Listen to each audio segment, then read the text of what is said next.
barqadow doorashaha la qabto marka tiraadaan maxaa la oranaya waxa la oranaya waa qaran dumis 12 sano ka hor kulmiye markii Hargeysa imaadeen xaalkeedu sidoo ahaa Hargeyso biyoolayaal iyo booyadayaal u dhaaminayaan bay baadeen maantana waxana maanta muddo xiloodkoodii dhamaanaya iyadoo booyadihii iyo biyoolayaasha caasimadda ay ka dhaaminayaan maxaa leedahay marka war doorasho qabta ma qaran dumis baan ku nahay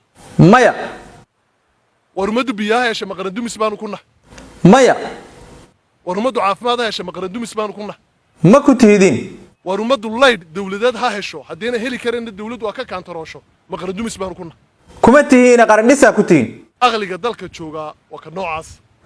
aawo maxamed abiib barqad ma la qabtaa war doorasho noo qabo qofku markuu ku raado ma Soomaaliyeed buu noqonaya ma noqonayo laan buu ahaanaya war doorasho noo qabo markuu ku raado ma cadawga Soomaaliland buu noqonaya ma noqonayo wuxuu ahaanaya laantan inuu hiliyay war doorasho noo qabo markuu ku raado ma daba dhilif buu noqonaya dad shisheeye kalkaal buu noqonaya shacabka jamhuuriyadda codeelaha ayaga xaaladooda ka war shacabka jamhuuriyadda Soomaaliland dhibaato weyn buu qabaa maxaa kamid ah sicir bararkiiba xarkaha goostay dadku waxa ma iibsan karaan oo dawladii shacabku ay shaqada u soo doorteen maxay ku mashquulsan waxay ku mashquulsan tahay kala qaybinta iyo aflagaadaynta qayb kamida dadka Soomaaliland bay ku mashquulsan tahay qofkii dhaha waxa la toosiyay kuwa dhahay xamar u socdaa maxaa leedahay dadka kale ay naga soo horjeedaan maxay u qaadanayaan marka dadkeena qayb kamida Soomaaliyeed ku sheegno meena goon isku taaga dhaawacay miyaanay dawladnimadii iyo go'aankii shacbigana uu goostay miyaanay dhaawacayna 1991 burca ku goosteen maxaa leedahay marka waxaan leeyahay Allah dalka wada jirkiisa Allah ixtiraamo iyo midnimadiisa Allah ixtiraamo waa warni weyn barqadow aduu maxaa leedahay askarta ana waxaan u leenahay war ku weydiin doodaya eedin damqanaya eedantiina garanaya yan xabad leedu ku dhiibin yan leedu ku oran xabsiga dhiga xuquuqda muwaadiniinta ilaalinteeda waajib bay ka saaran xukuumadda Muuse Biixina maxaa leedahay waxaan leenahay xukuumadda cunaha nama qaban karay sida afka shacabka anagoo ku hadlaynaa ma aqbalayna inay naftu naga baxdo nafteedaanu badbaadsanaynaa maxaa rabtaan oo u dagaalamaysaa layd baanu rabnaa hadeedaan bixin karaynin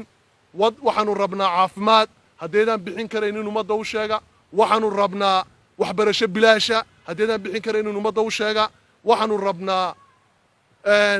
biyo bilaasha oo dawladdu nasiiso hadeedaan bixin karaynin ummadda u sheega markaa kadib dadka waxa la gudboon inay tala qaataan waxaan leeyahay shacabka reer Soomaaliland isbedelka loo codeeyo si aad u heshaan xuquuqdiina dhan walba waa u jeedaan kulmiye 12 sano ka hor Hargeysa oo man yimaadeen welina Hargeysa oo kama bixin 12 sano ay joogeen waxaan leeyahay marka shacabka reer Soomaaliland isbedelkii shalay u codeysayna dhalinyaradaas ay ku soo baxeen dhalinyarada ay u jeedaan ay ku sifowday dal jacayl shacab jacayl damqashada shacabka reer Soomaaliland u doodida muwaadiniinta reer Soomaaliland dulman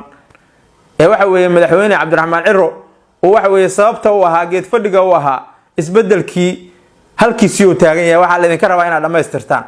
isbedelka loo codeeyo wasaaradda cadaaladda social media waxa ay doonaysaa Soomaaliland ayadoo is ictiraafta dunida ictiraaf ka hesha Soomaaliland onka ka baxda Soomaaliland caafimaad hesha Soomaaliland hore u socota Soomaaliland isku damqata Soomaaliland aan dadka xabsiyada la isaga gurun waxa weeye xataa lacag ganaaxa la sii dul saar Soomaaliland horumar sameeysa ay wasaaradda cadaaladda social media doonaysaa xarunta rumaynta riyada qoyska Marwa Fertility Center waa xarun caafimaad oo ka shaqeysa kor u qaadista awoodda taranka ragga iyo dumarka